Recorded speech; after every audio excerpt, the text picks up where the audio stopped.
Kichwani kwetu kujiwazia haya mambo, ndugu zangu, ni msingi na ni asili ya binadamu. Yaani huu ni msingi, ni asili ya binadamu ambao tumepewa na Mungu. Hata kwenye katiba ambayo si tuko nayo, hii katiba pamoja na ubovu ilionao, lakini imetoa haki kwa binadamu ambaye anaishi Tanzania au atakaye kuwepo Tanzania. Hata kama ni mgeni, ana haki zake. Yaani kuna watu wanaamini kwamba hizi haki ni za wazawa tu. Yaani hata kama ni mkimbizi ambaye atakuja hapa Tanzania leo, ana haki zake. Haki ya kuishi, haki ya kuishi. Katiba hii ni haki ya kikatiba kabisa kwa binadamu yeyote yule ambaye yuko Tanzania. Na kama ikitokea na ibara yoyote ya kikatiba inavunjwa, hizi ni ibara, yani ni kwamba katiba yetu imezungumza kwamba yani mtu yote ambaye atakuwepo Tanzania atakuwa na haki ya kuishi. Atakuwa na haki ya kuishi. Sasa ikitokea kuna mtu ameshindwa kuishi kwa kupokonya uhai wake kwenye kikundi cha watu fulani au watu fulani, kuna watu wanakiwa wawajibika ambao wamepewa mamlaka ya kusimamia hicho. Na ndio maana kikatiba tunasema kwa nini yeye ni amiri jeshi mkuu. Maana kikatiba ndio imempa hayo mamlaka ya kwamba yeye awe amiri jeshi mkuu. Na mpaka sasa hizi itakiwa wamewajibika kwa watu ambao wamepotea. Nyie ndugu zangu ni mashahidi. Ali Kibao wakati ametekwa, yeye mwenyewe alitoka na kuzungumza kwamba si mtu mmoja anatokea 1 2 3 4 5 na akaunda tume. Aliunda tume. Mimi hoja yangu iko kwenye kuunda tume. Alivyounda tume, ile tume toka ameunda mpaka leo mmewahi kuisikia imezungumza kitu gani? Mtu amiri jeshi mkuu unatoka mbele za vyombo vya habari unazungumza kitu ulichokizungumza mbele za vyombo vya habari hakitekelezwi, afu bado sisi tukuone kama amiri jeshi mkuu. Amiri jeshi mkuu gani wewe? Maana umeunda tume, hiyo tume itakiwa na yenyewe kama wewe umezungumza mbele ya vyombo vya habari, na hiyo tume inatakiwa iwasilishwe. Kama italeta majibu kwako, ilete majibu ya wazi mbele ya vyombo vya habari kwamba Mheshimiwa Rais, sisi siku ile tulipewa mamlaka ya kuchunguza hili jambo, tumechunguza, tumefikia hapa. Kwa Tanzania tutakuwa na akili lini? Tutapata akili lini? Tutapata akili lini? Kama tarehe 29 hatujatoka kuhakikisha tunatoa huu ujinga huu. Mtu anaunda tume ambayo ameiunda yeye mwenyewe, alafu yeye mwenyewe ameshindwa kuilazimisha ije itoe majibu. Au ilitoa majibu kimya kimya akaipokea akakaa nayo kwa sababu majibu aliona kabisa ya labda ataleta upepo mbaya nani. Hao watu ambao walihusika na hilo jambo, mbona hatujaona wakipelekwa mahakamani? Mbona hatujaona wakipelekwa mahakamani? Zaidi tunaona kuna kesi ya Mpina, kesi ya Tundu Lissu, kesi ya nani? Hizi kesi zingine ambazo yeye mwenyewe aliziunda tume, mbona hatuzioni? Hakuna ambaye yuko salama Tanzania. Hayupo ambaye yuko salama. Ambao wako salama ni hizi familia mbili peke yao. Yaani hizi familia mbili ndio watu ambao wako salama. Na kama kuna mtu anaamini kwamba yuko salama, yawezekana anafikiria tofauti. Na tunajaribu kuongea kila siku ili angalau avute picha ya vile vitu vyote ambavyo vinaendelea, ya vile vitu vyote ambavyo vinafanyika. Na bahati mbaya sana wajinga wanafanya vitu sielewi kwa miemuko, sielewi kwa nini. Kwa sababu wewe kama ulishaikuwa na Polepole ambaye alishaikuwa katibu mwenezi, hauwezi kumtreat vile. Polepole itakiwa hata kama akikamatwa taarifa itolewe na akamatwe asiumizwe, kwa sababu alishaikuwa kushika nafasi kubwa za nchi. Mtu anakamatwa yani kama ni jambazi sugu, wakati hao majambazi sugu ambao wanafanya hizo shughuli ni askari wenyewe na hajawahi kukamatwa. Ndugu zangu, tuna sababu milioni za kuhakikisha tarehe 29 tunatoka tunaua huu upumbavu. Haki ya kuongea, hii haki ya kuongea iko kikatiba. Uhuru wa mtu kutoa maoni. Kuna uhuru wa mtu kusafiri. Hii ni katiba. Sio mimi nazungumza, tunaizungumza katiba ambayo inamfanya yeye awe rais. Ndio hiyo ambayo tunaizungumza, ndio imezungumza na hivyo vitu vingine vifanyike. Uhuru wa mtu kupata habari za ndani na nchi ya nje. Sasa viongozi wa nchi badala kuwa busy kuhakikisha kwamba wanatengeneza ustawi wa Tanzania, kwenye kilimo chao kinakuwa na ustawi, kwenye kila jambo ambalo walifanya kunakuwa na ustawi, wao wako busy kuhakikisha eti huyu jamaa anayeongea sasa ni nani, tukamkamata yuko sehemu gani? Mimi niko Tabata hapa, njooni mnikamate. Na kuna kitu cha msingi ambacho nimekuwa tukikumshana ndugu zangu, tuhakikishe wote hatutoi vitu vyetu vya msingi ambavyo wao wanaweza wakavifahamu. Maana wajinga hao wanatumia sana namba zetu za simu kutufahamu, ili waupigie mtandao unaotumia, waanze kuuliza saizi yuko sehemu gani, saizi yuko sehemu gani, ili waje watukamate. Sasa ndugu zangu, ni muhimu sana tuhakikishe tarehe 29 wote tunafika. Wote mnaosikiliza hapa, hata mnao rekodi, watumieni na watu wengine kwamba hakikishe tarehe 29 wanafika, kwa kujaribu kutokujionyesha sana, ili tarehe 29 tuwe na nguvu kubwa. Ndugu zangu wa Tanzania, mimi niwaombe kitu kimoja na niwaambieni kitu ambacho inawezekana kichwani kwetu kina click au kinakuja au akiji. Tukitoka wengi hamna cha kutufanya, hao wajinga hawana cha kutufanya. Kuna mtu hapa amekuja amesema jeshi linazungumza, jeshi linazungumza. Jeshi lile lazima litazungumza, na tena linaweza likapewa tena lije lizungumza, ni kitu ambacho majeshi yote duniani huwa hayafanyi. Wao watakuwa wanafanya kwa sababu mkuu wa majeshi jamani anateuliwa na nani? Nyewe mwage mnajifikiria. Wewe unahisi mkuu wa majeshi atazungumza nini akija kuzungumza? Sisi wanajeshi ambao wako na raia ni wale wanajeshi ambao hawaji kwenye vipaza na hawajawahi kuja kwenye vipaza na hawawezi kuja kwenye vipaza. Hao ndio wanajeshi ambao wako na raia. Huyu aliyeteuliwa hawezi kuwa na sisi. Huyu ataambiwa tena, inawezekana amepewa mashinikizo mengi ili ajadili, ili azungumze haya mambo ya kuwatishia wananchi. Ndugu zangu, hawa wanajeshi ambao wanazungumza sio maneno ya wanajeshi wote. Hiyo biashara haipo. Hiyo biashara haipo. Wanajeshi wangekuwa na hayo maneno, itakiwa watuambie Tesha yuko wapi, paka mdau huyu Kapteni Tesha yuko wapi na anamfanyia nini? Kama angekuwa kweli wana maneno ya pamoja. Wao wanakuja kuzungumza maneno ya kisiasa, maneno yamepewa na wanasiasa. Ndugu zangu, tukitoka tarehe 29 hamna mwanajeshi ambaye atakupiga lungu hata moja, hayupo. Mimi nimeshuhudia maandamano mengi. Kama Mbeya tu walikuwa wanafanya maandamano hadi kuja kuyatuliza wale maandamano, alikuwa anaenda kuyatuliza Sugu ndio alikuwa anaenda kuyatuliza wale maandamano. Maaskari hapo, yani hiyo Mbeya, hiyo ilikuwa ni Mbeya tu peke yake. Maaskari wametoka Tunduma, wanakuja Mbeya, wametoka Kiela, wanaenda Mbeya, wanatoka sijui Makambako, yani huko Njombe na Iringa, wote wanaenda Mbeya. Lakini hao maandamano kuja kuyatuliza, alikuwa anakuja kuyatuliza Sugu peke yake. Maaskari walikuwa, maandamano walikuwa na washinda. Tena hao maandamano ilikuwa tu wale watu ambao walikuwa tu ni wanaweka matairi barabarani, wanaweka mawe barabarani. Sisi tunataka tuchome moto vituo vya polisi vyote. Tunataka tuchome moto magari ya serikali yote. Popote tutakapoliona limeungua moto, hayo maandamano nani atatuliza nchi nzima?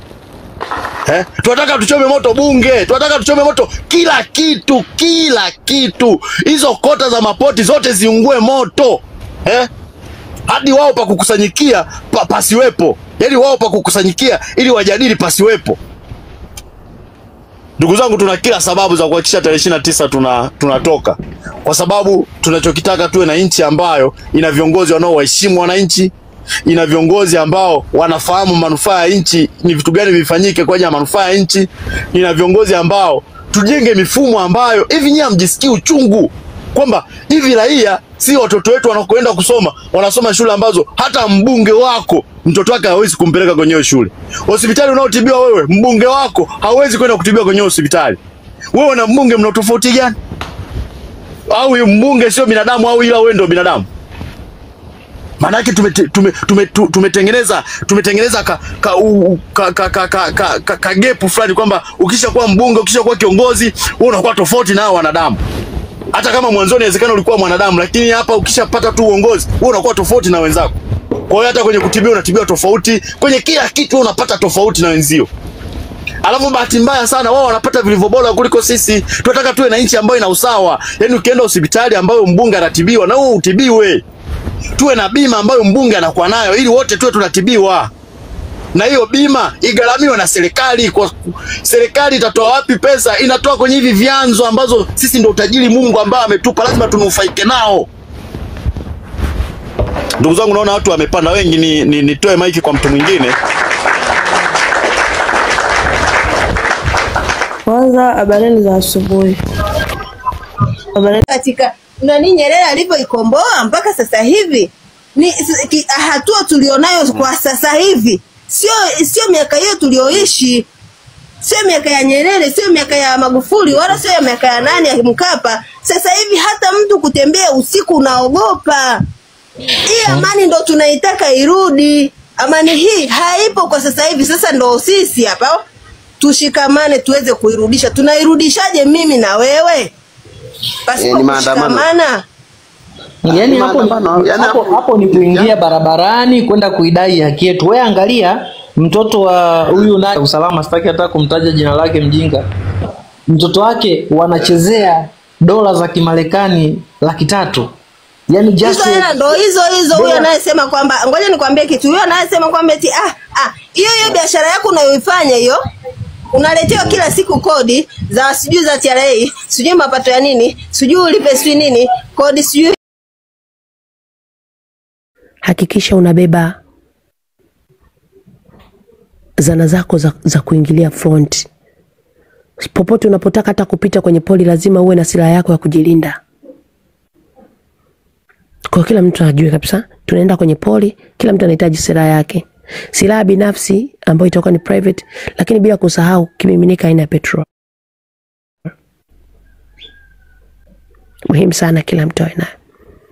Tukiamua kuwasha, tunawasha, tunakiwasha. Tundu Lissu alisema atakinukisha.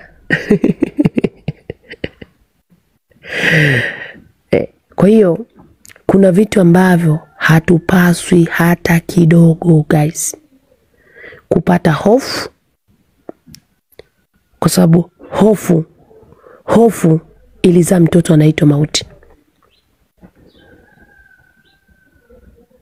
Uogope utakufa, uwe jasiri muda wako ukifika, Mungu akisema utakufa. Kwa hiyo kifo kikwepeki.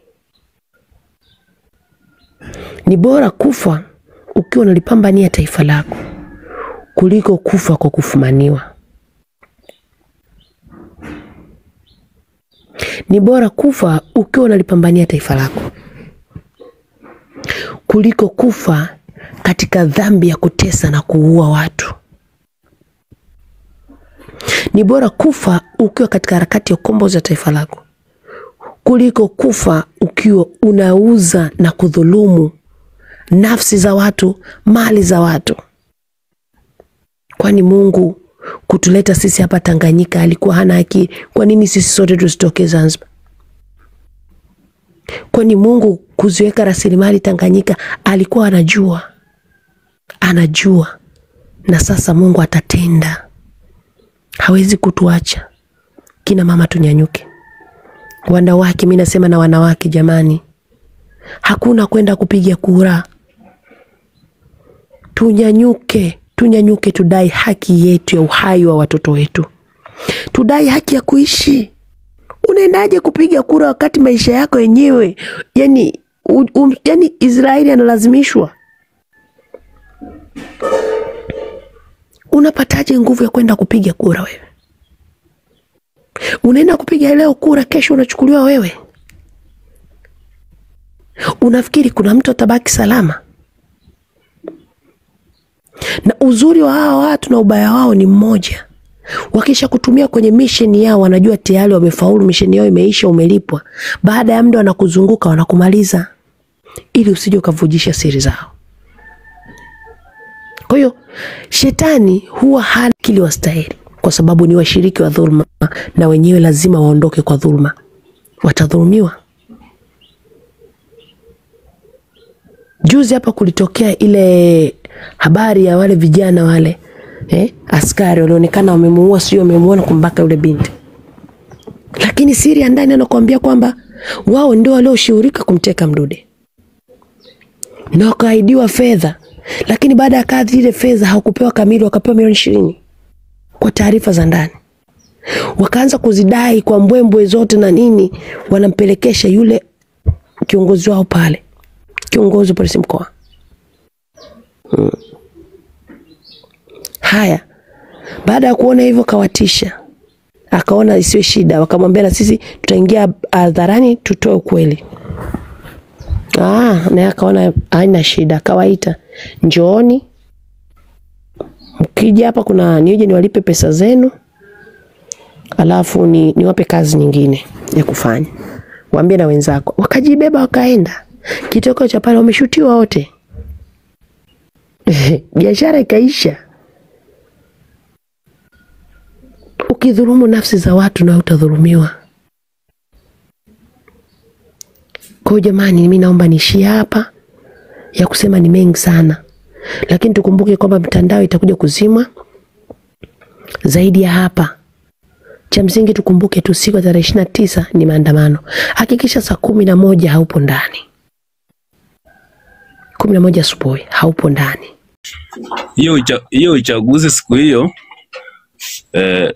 utajua wenyewe kwamba utamwona na sisi au utaendelea na uchaguzi. Uchaguzi sisi tunasema hakuna.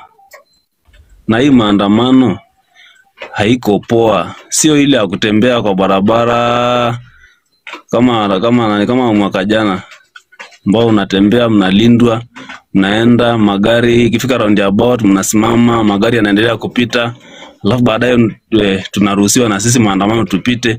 Hii hakuna gari barabarani. Hakuna gari ambayo tunaruhusu apite. Siku hiyo fungia gari lako ndani. Sawa kabisa. Hizo magari ambayo itatoka barabarani tutatumia hizo matairi kuchomea hiyo barabara. Tunatumia hizo matairi kuichoma hiyo barabara. Kama unaipenda gari yako weka ndani. Hii tumeshaongea kwa sauti hamsikii. Tumeongea kwa sauti hamsikii. Sasa tunawaletea ujumbe ya moto.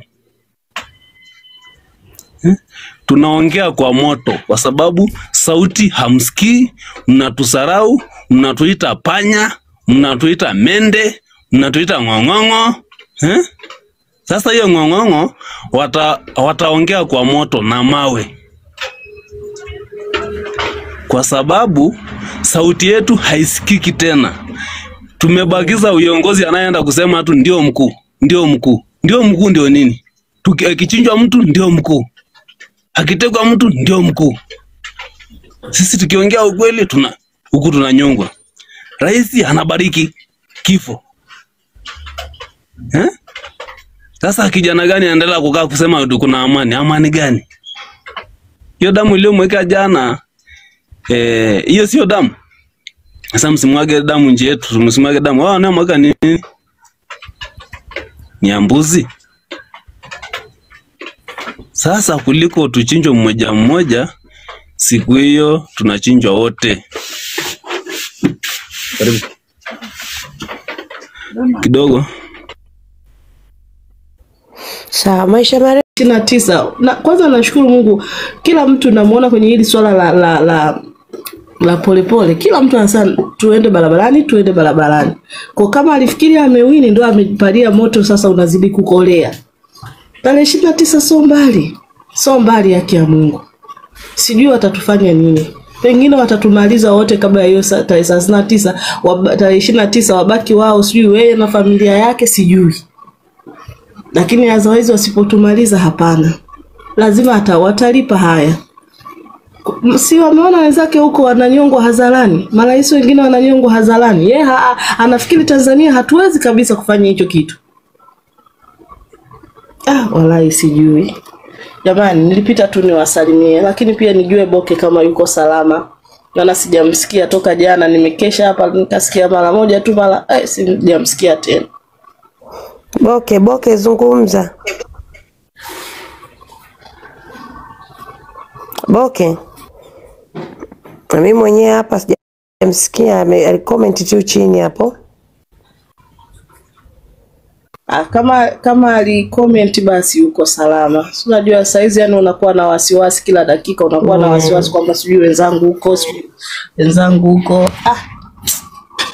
Jana sisi tulikuwa kwenye live moja nikawapa salamu, nikaambia mtu akipanda akitaka kuzungumza cha kwanza awasalimie wenzake. Na salamu yetu haiko habari za sasa hivi, sijui za habari gani, hapana. Unasema mzalendo, ukisema mzalendo walioko hapo wanakuitikia mkombozi wa taifa. Hiyo salamu ya hamasa. Hiyo kweli kabisa hiyo. Sio mzalendo, ni kijana wa CCM. Maana vijana wa CCM wanajiona wao ndo wazalendo wa hii nchi. Kumbe ni wauaji wazandiki wakuu. Kwa hiyo mtu akipanda akasema mzalendo, sisi tunajibu mkombozi wa taifa. Inatutia morali. Inavyotaka. Tunahitaji watu ambao watakuwa wazalendo, ambao watasimama na wananchi. Kama wewe unataka kuwa msanii, unatakiwa utambue kwamba usanii ni moja kazi ya kujitolea katika jamii. Wewe ni kioo cha jamii, na maana uwe kiongozi wa kusimama kutetea haki na kuonyesha namna mambo yanavyotakiwa kwenda vizuri katika nchi. Sio wewe uwe mtu wa kwanza kupotesha umma na kurudisha nyuma maendeleo kwa faida zako binafsi. Hicho kitu tusikufumbie macho na akikubaliki. Kwa hiyo tarehe 29 tuanze na wasanii na wenyewe tuwajumlishe wasanii wote wa mboga mboga, wasanii wote ambao wanaturudisha nyuma. Hao ndo wa mfano hao. Tena ikiwezekana wachapwe na viboko, wengine wapate na vilema za maisha.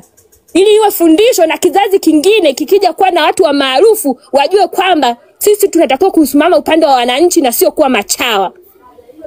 Ndugu zangu, kitu cha mwisho ambalo nilitaka kuongea siku ya maandamano hiyo, kama itawezekana, najua kutakuwepo na magari labda, lakini kama itawezekana watu washike misumari. Unajua gari tairi lake ukiligonga na msumari pale likishatoboka inakuwa kumove ni kazi. Kwa kama kuna mtu anaweza kuwa na misumari ile mikubwa ile, unaenda tu unagonga pale kwenye tairi, kazi imeisha.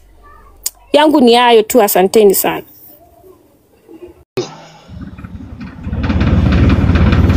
Nitakuwa na mengi ya kusema baadaye, lakini kwa sasa hivi kidogo nina shughuli kidogo hapa. Ngoja niachie wengine Mike. Asanteni sana. Nawapendeni sana. 29 Oktoba hamna kurudi nyuma. Mapambano lazima yaendelee. 29 tunachukua nchi. CCM ndo mwisho wake, na Samia atakabiliana na mkono wa sheria, na wengine kiwezekana siku hiyo wanaweza hata wasio wazima. Asanteni sana. Ndugu zangu wa Tanzania, tutoke kwa wingi, twende barabarani tarehe 29. Wa mabubu watasema, nitakuja kusema Mama Scorpion kasema kweli.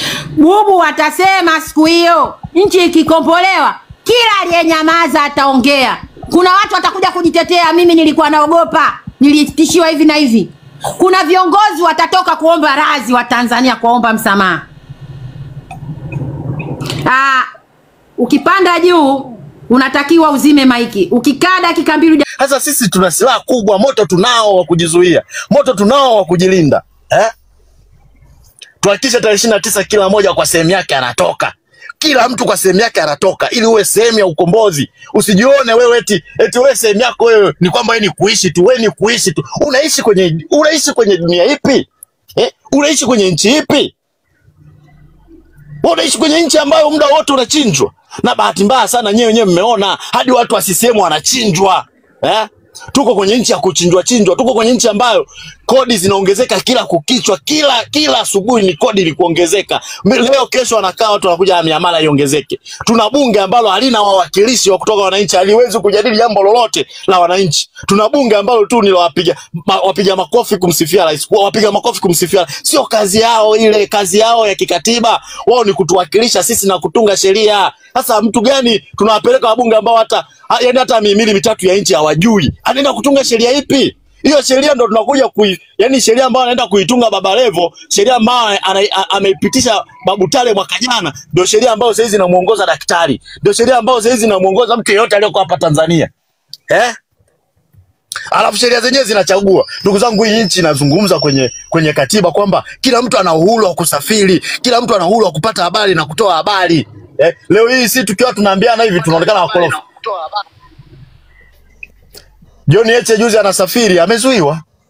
Sio Heche tu, maana hata wewe kesho kuna siku na wewe kuna siku utakuja kuzuiwa. Kuna mtu anaamini kwamba kwa sababu Heche ni wa Chadema ndio maana amezuiwa. Na wewe kuna siku nyingine utakuja kupigwa pini.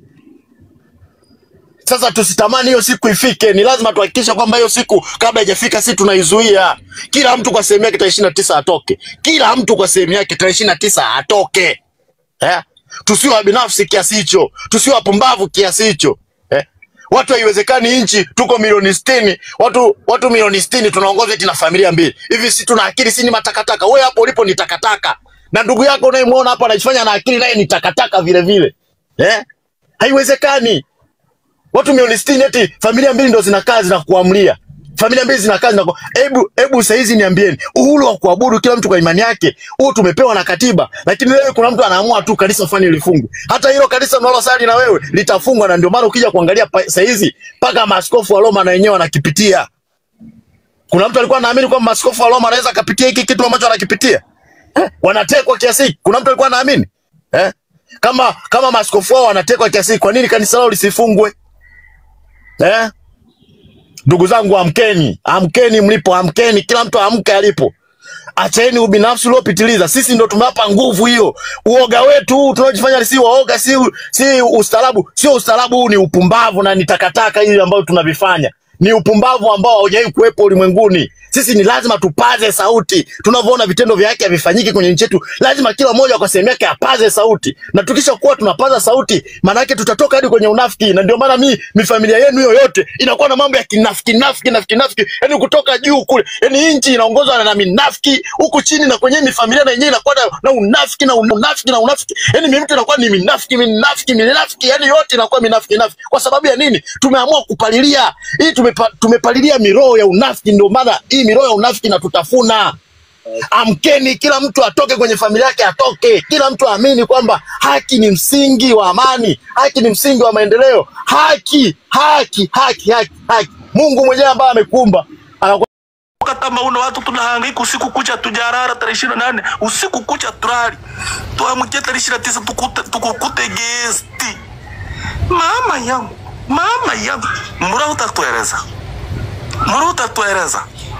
mbona utatuambia, yani utatuambia wewe hizo nyenge umezitoa wapi? Hizo nyenge za kuja kuzifanyia tarehe 29 umezitoa wapi? Kuna teko wanauliwa kwenye nchi. Utatueleza, wakina Hecho wanakuja na kamata hapo bila makosa. Utatuambia tukukute sasa unapenda uzinzi. Hiyo siku guest house zote zifungwe. Yani hiyo siku guest house zote zifungwe. Yani watakuwa ruhusiwa kulala guest house ni wageni, na hata wageni watakuwa kuja da wote ni muandamani, uwe mzungu uwe na ingia barabarani tukukute umelala guest house. Utatueleza. Maji utayaita utatuambia mikojo wewe umeitoa wapi? Kwani sisi hatuna mademu?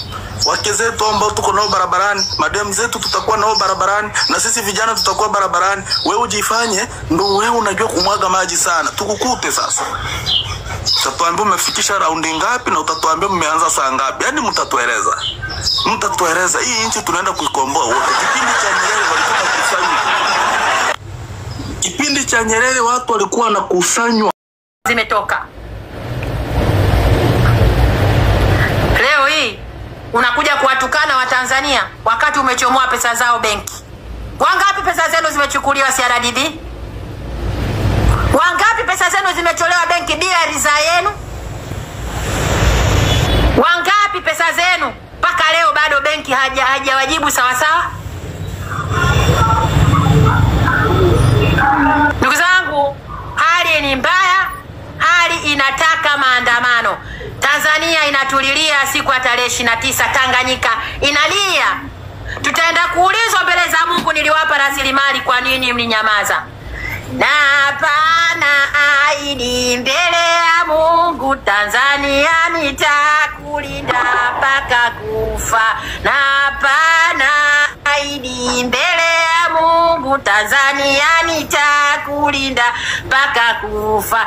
Na yule mafwele apendaye kuteka Tanzania imulike aonekane. Na hapana ahidi mbele ya Mungu, Tanzania nitakulinda mpaka kufa. Na yule Samia apendaye Ikulu Tanzania imulike aonekane. Na hapana ahidi mbele ya Mungu, Tanzania nitakulinda mpaka kufa. Wewe Mbeya, zima maiki yako tafadhali, na acha maiki kwa mtu mwingine. Ukija hapa nondo za maandamano. Ukija hapa nondo za maandamano tafadhali, hakuna kuogopa, hakuna kutishwa, hakuna kulia, hakuna kuchekacheka. Lazima tuikomboe Tanganyika yetu, ipo ndani ya mkoloni aliyejificha. Samia na Abduli must go.